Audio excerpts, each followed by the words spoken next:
Financial freedom is available those who learn about it and work for it. Robert Kiyosaki. Financial freedom இங்கே அவைலபிளாக தான் இருக்குது. யார் வேணால் அதை அச்சீவ் பண்ண முடியும். ஆனால் ஒரு கண்டிஷன் தான், யார் இதை கற்றுக்கிட்டு இதுக்காக வேலை செய்கிறாங்களோ அவங்களுக்கு மட்டும் தான் ஒர்க் ஆகும். அவங்க தான் ஃபினான்ஷியலி வெல்த்தி ஆக முடியும். யார் இந்த ராபர்ட் கியோசகின்னு கேட்டிங்கன்னா, இவர் ஒரு மல்டி மில்லியனர். இவர் எழுதின ரிச் டேட் புவர் டேட் அப்படிங்கிற புக் 1997 வேர்ல்டு லெவல் பெஸ்ட் செல்லராக இருந்திருக்கு. பல பேரை பணக்காரங்களாகவும் மாற்றிருக்கு. அது மட்டும் இல்லாமல் இவர் கியோசகின்ற கம்பெனியை ரன் பண்ணி அதில் இருந்தும் இன்கம் ஜென்ரேட் பண்ணுறாரு. Hello guys, welcome to this channel. நான் ரசனா. இந்த சேனல் பிஎஸ்எம்லா. இன்றைக்கான topic how to make wealth, how to get financial freedom. இன்னைக்கு கண்டென்ட் ஆஃப் வீடியோ என்னன்னு பார்த்தீங்கன்னா, intro, financial freedom, what is compounding, power of time, compound interest in action, strategies to reach financial freedom, tips and conclusion. இந்த video ஃபுல்லாக பாருங்கள். இந்த video உங்கள் லைஃப்பில் some percentage of value increase பண்ண போகுது. லைக் அண்ட் சப்ஸ்கிரைப் பண்ணி PS Tamil சேனலுக்கு சப்போர்ட் பண்ணுங்கள். வாங்க வீடியோக்குள்ளே போகலாம். என்னப்பா சொல்ல வர, யார் வேணால் ஃபினான்ஷியலி வெல்த்தி ஆகலாமா, பணக்காரங்களாகலாமா, என்ன காமெடி பண்ணுறியாப்பா, எனக்கு எவ்வளோ கடை இருக்குது தெரியுமா, எவ்வளோ கஷ்டத்தில் இருக்கேன் தெரியுமா அப்படின்னு நினச்சிங்கன்னா, காய்ஸ் 100% ஷியூராக சொல்கிறேன், ஃபஸ்ட்டு மாற்ற வேண்டியதே உங்கள் மைண்ட் செட்டு தான். தெரிஞ்சோ தெரியாமலோ உங்கள் மைண்ட் செட்டு தான் இந்த ஃபினான்ஷியல் ஃப்ரீடம் ஜோனியில் ஒரு பிக்கஸ்ட் மைல் ஸ்டோனாக இருக்க போகுது.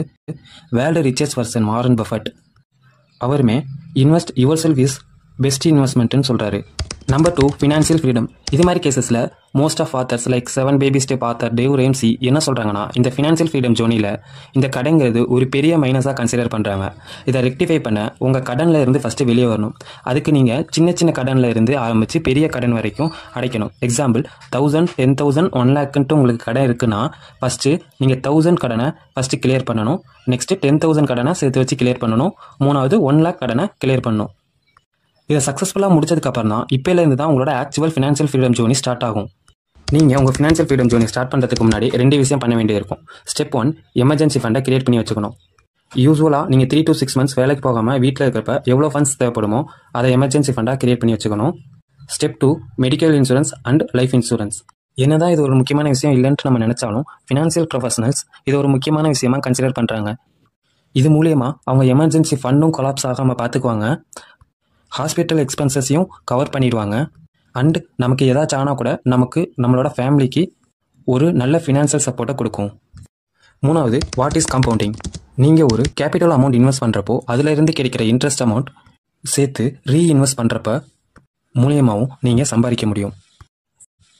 இதை ஒரு எக்ஸாம்பிளோட சொல்கிறேன், உங்களுக்கு நல்லா புரியும். இவர் தான் மிஸ்டர் ராம். ஜனவரி 1, 2024 1000 ரூபாய் கேபிட்டல் அமௌண்ட்டை ஒரு பர்டிகுலர் கம்பெனியில் ஷேர் மார்க்கெட் மூலிமா இன்வெஸ்ட் பண்ணுறாரு. அடுத்த வருஷத்துக்கு இவருக்கு 10% ரிட்டர்ன் 1100 கிடைக்குது. இவர் நினச்சிருந்தா இந்த 1100 எடுத்துகிட்டு வெயிட் பண்ணிட்டு வந்திருக்கலாம். ஆனால் இவர் 1100 ரீஇன்வெஸ்ட் பண்ணுறப்ப அடுத்த வருஷமும் 10% கிடைச்சிச்சுன்னா இவருக்கு எக்ஸ்ட்ரா 110 rupees கிடைக்கும். இதுதான் compounding effect. 4, power of time. இந்த ஃபினான்ஷியல் ஜோனியில் நீங்கள் எவ்வளோ சீக்கிரம் இன்வெஸ்ட் பண்ண ஸ்டார்ட் பண்ணுறீங்களோ அவ்வளோ சீக்கிரம் ஃபினான்ஷியல் ஃப்ரீடம் அடைய முடியும். இவர் தான் மிஸ்டர் ராம். இவர் தான் மிஸ்டர் சாம்.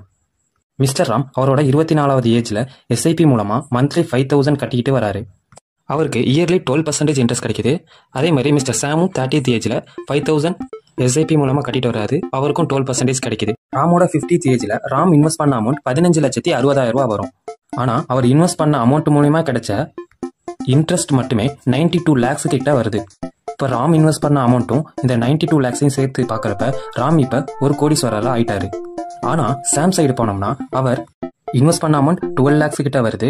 அவருக்கு கிடைச்ச இன்ட்ரெஸ்ட் 37 lakh கிட்ட வருது. என்னதான் இது பெரிய அமௌண்ட்டாக இருந்தாலும் ராமோ கம்பேர் பண்ணுறப்ப சாம் 2.5 times கம்மியாக தான் சம்பாரிச்சிருக்காரு.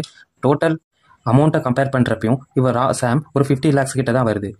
அதே ராமோட 55 ஏஜில் ராம் 2 crore நம்பரை அச்சீவ் பண்ணியிருப்பாரு. ஆனால் சாமோ நியர்லி 95 lakh தான் அச்சீவ் பண்ணியிருப்பாரு. மறுபடியும் ராமோட 60 ஏஜில் பார்த்தோம்னா ராம் 3.66 crore மேலே வச்சிருப்பாரு. ஆனால் சாம் 1.76 crore வச்சிருப்பாரு.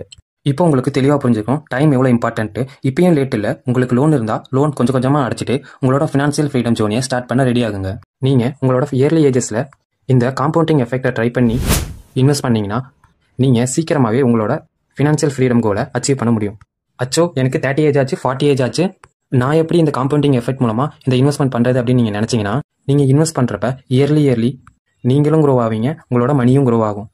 லேட் ஆனாலும் பரவாயில்ல, சேம் மாதிரி 60 ஏஜில் உங்களால் 1.76 crores மேக் பண்ண முடியும். 5, காம்பவுண்ட் இன்ட்ரெஸ்ட் இன் ஆக்ஷன். எக்ஸாம்பிளுக்கு உங்களுக்கு 1 crore டார்கெட் அமௌண்ட்டாக இருந்தால் மந்த்லி 10,000 எஸ்ஐபி கட்டுறது மூலமாக உங்களுக்கு 12% இன்ட்ரெஸ்ட் ரேட் கிடைச்சா டார்கெட் அமௌண்ட் 1 crore 30 இயர்ஸில் நீங்கள் ஃபினிஷ் பண்ணிட முடியும்.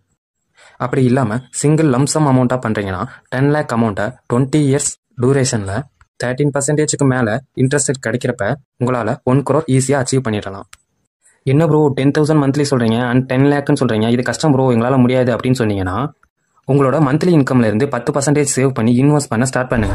அப்படி இன்வெஸ்ட் பண்ணிக்கிட்டு இருக்கிறப்பே பை த டைம் ஆஃப் பீரியட்ல 10லேருந்து 11%, 11லேருந்து 12% இன்க்ரீஸ் பண்ணுங்க. இல்லை ப்ரோ என்னால் 10% பண்ண முடியாதுன்னா நீங்கள் 1% இன்வெஸ்ட் பண்ணுங்க. இதுக்கு நோ சொல்ல முடியாது. உங்களோட 1% உங்கள் ஃபியூச்சர் செக்யூர் பண்ண ஹெல்ப் பண்ணும். ஞாபகம் வச்சுக்கோங்க, consistency is key of success. 6 strategies to reach financial freedom.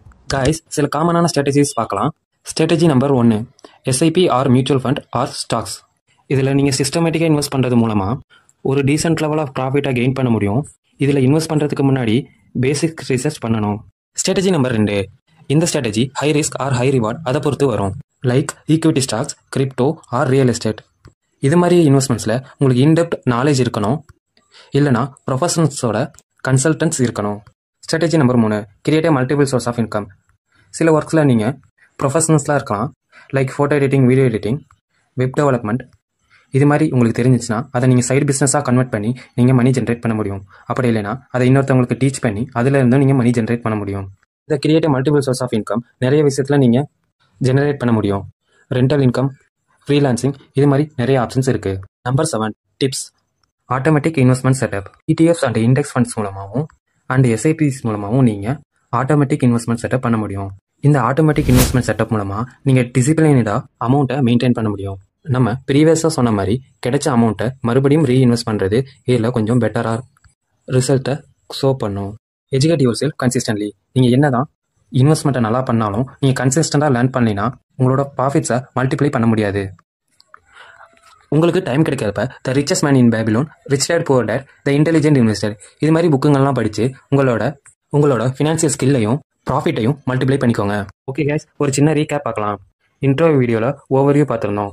Financial ஃப்ரீடத்தில் நமக்கு இருக்க கடனை அடைச்சிட்டு எமர்ஜென்சி ஃபண்டை கிரியேட் பண்ணிவிட்டு இன்சூரன்ஸ் அண்ட் பெனிஃபிட்ஸாக பார்த்துருந்தோம்.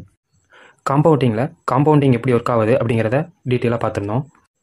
4 பவர் ஆஃப் டைமில் இந்த ஃபினான்ஷியல் ஜேர்னியில் நீங்கள் சீக்கிரம் ஆரம்பிக்கிறது பெஸ்ட்டாக இருக்கும்ட்டு பார்த்துருந்தோம்.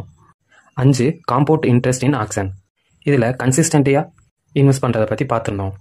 6 strategies to reach financial freedom. இதில் காமனான ஸ்ட்ராட்டஜிஸும் அதை எப்படி பண்ணுறதையும் பார்த்துருந்தோம். 7 டிப்ஸ். இதில் ஆட்டோமேட்டட் இன்வெஸ்ட்மெண்ட் ஒரு டிசிப்ளினை கொண்டு வருங்கிறத நம்ம பார்த்துருந்தோம். இதில் ஃபினான்ஷியல் ஃப்ரீடம் அண்ட் காம்பவுண்டிங் எஃபெக்ட்டை பற்றி பார்த்துருந்தோம். உங்கள் ஃபினான்ஷியல் ஃப்ரீடம் ஜோனியில் 1% வேல்யூ இன்க்ரீஸ் பண்ணியிருக்கேன்னு நான் நம்புறேன். நான் சொன்ன ஃபினான்ஷியல் ஸ்ட்ராட்டஜிஸ் மூலமாக ஃபினான்ஷியலி வெல்த்தியாக மாற முடியும். உங்களோட தாட்ஸை கமெண்ட்டில் சொல்லுங்கள், லைக் அண்ட் சப்ஸ்கிரைப் பண்ணிடுங்க. அடுத்த வீடியோவில் பார்க்குற வரைக்கும் பாய் ஃப்ரம் PS தமிழா.